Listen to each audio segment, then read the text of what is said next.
Right now we're at 8:16. When most of us talk about growing older, a lot of times you think that sometimes the sexual intimacy becomes a lot less frequent. That may not be the case with a lot of people. We're seeing more and more problems with seniors and sexually transmitted diseases. Here with more on that and how to stay safe if you're a senior and are sexually active is Dr. Neil Baum, People's Health Urologist. First of all, there are a lot of myths associated with growing older and the subject of sex. Well, one of the myths is that as you grow older, it doesn't become an issue, and nothing could be farther from the truth.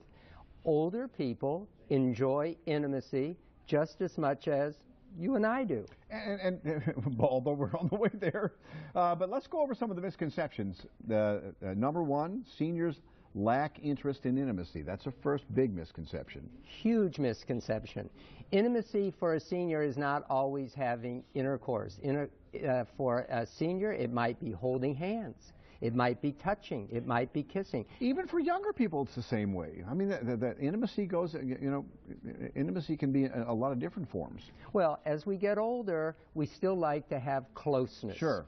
And closeness involves intimacy. And intimacy often can lead to sexual activity. So seniors are sexually active and would like to be sexually active if possible. And that goes into our second misconception. Seniors can't perform sexually.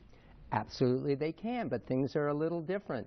They may have, a woman may have decreased estrogen, she may have vaginal dryness, making things difficult. A man may have low testosterone, and it may affect his libido. A man may have erectile dysfunction or impotence, making it difficult for him to get an erection. So things are going to be a little different, but they are going to be able to be successful. And the third misconception, it seems like almost you wouldn't even believe this, that sexual dysfunction is untreatable. You see the commercials for all kinds of stuff on the airway all the time. Most people, including seniors, can find help. There are medications they can use. There are different positions they can be instructed in to engage in sexual intimacy. So for the most part, they can be helped. And does illness or a disability affect a person's sexual performance? Performance, yes, thank you. Yeah, for certainly it does, because an older person may have heart disease, and they may fear that they're going to have a heart attack. Okay. But the truth is that if you are engaging with the same partner, in monogamy, the likelihood of having a heart attack, a stroke, is absolutely negligible. So that's a real plus for monogamy. And if we can talk about the other side of monogamy, people who are very sexually active as seniors, we are seeing a rise in seniors with STDs.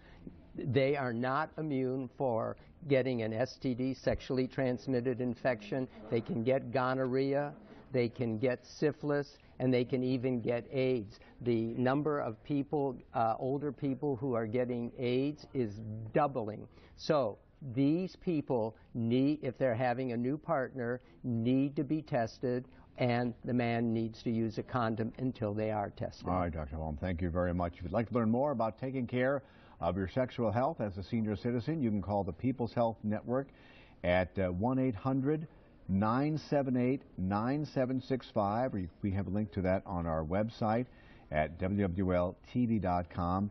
Anyway, the number for People's Health right on the screen there, that 1-800 number, a toll-free number, or you can go to our website, WWL.